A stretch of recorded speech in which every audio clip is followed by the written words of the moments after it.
The year was 1959. Fidel Castro came to power in Cuba by leading the Cuban Revolution, and he overthrew the government of General Fulgencio Batista. Batista then fled the country, leaving Fidel Castro in charge by default. With Castro in power, the relations between the U.S. and Cuba worsened. Castro then signed a deal with the Soviet Union to buy oil from them. Regardless, oil refineries owned by the U.S. that were in Cuba refused to process the Soviet oil. Mikoyan also promised that the Soviet Union would ship crude oil to Cuba. American, British, and Dutch companies, which had drilled wells and built refineries in Cuba, refused to process the crude oil. Denouncing the foreign plutocrats who would impede the liberation of colonized people, Castro seized the oil companies. Relations between the U.S. and Cuba were subsequently cut. And that next year, Castro declared himself a communist and established an alliance with the Soviet Union. País soviético, soviética страна, que en la gran guerra patria contra el fascismo. Because Cuba is less than 90 miles away from the coast of Florida, Eisenhower made the CIA go on an undercover mission to Cuba to, quote, cleanse them of their new regime.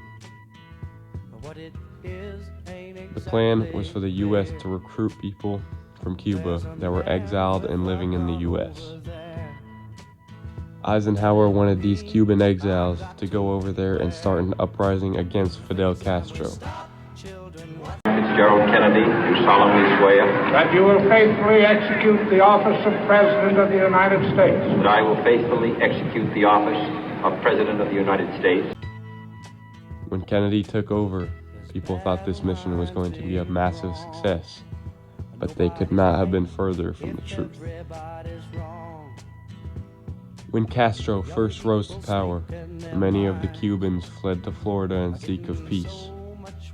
Castro himself has become a figure of legend in the 16 months since he invaded Oriente Province from a small boat.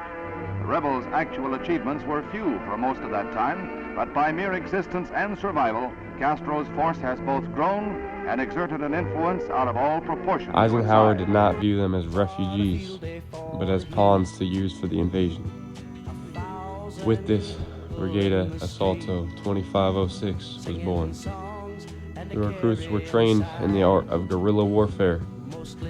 Guerrilla warfare is a form of unconventional warfare, where small groups use tactics like ambush, sabotage, and raids to fight a larger, more conventional army.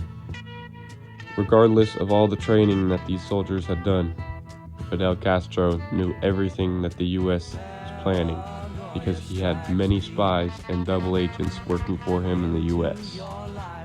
The plan was for the exiled Cubans to sabotage Fidel Castro's air force to make sure he had no air power when they did the ground invasion.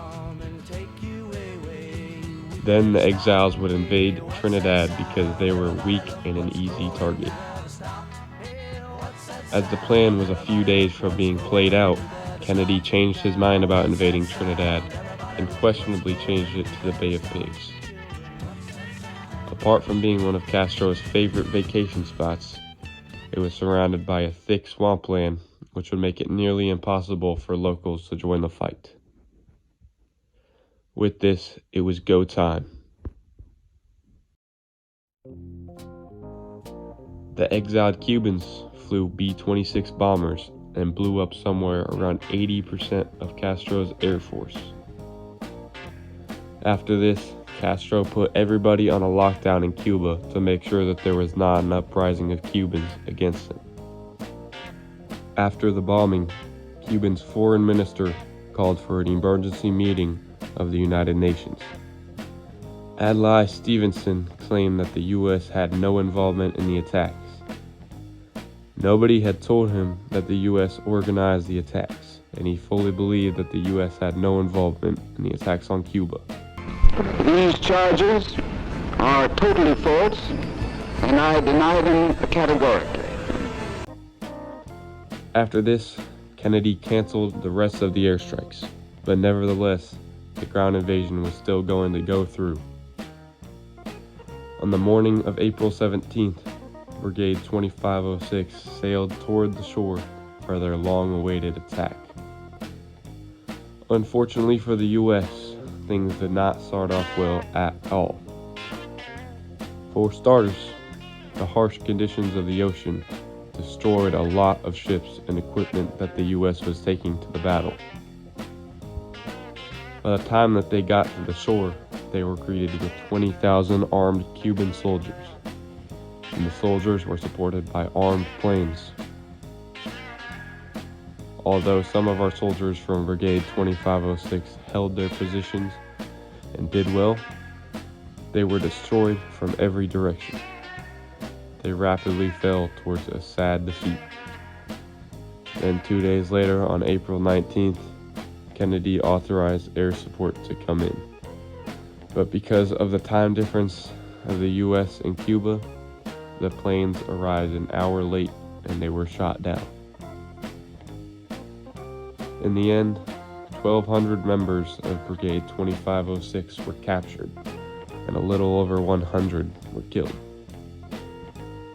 Kennedy took full responsibility, and he paid $53 million worth of baby food to Cuba to free the prisoners of war. In conclusion, the Bay of Pigs serves as a reminder to why poor planning, intelligence gathering, and poor air support needs to be taken very seriously.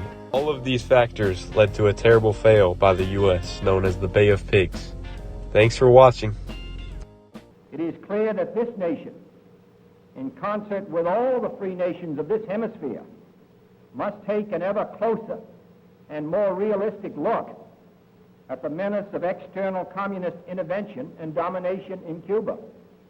The American people are not complacent about Iron Curtain tanks and planes less than 90 miles from their shore.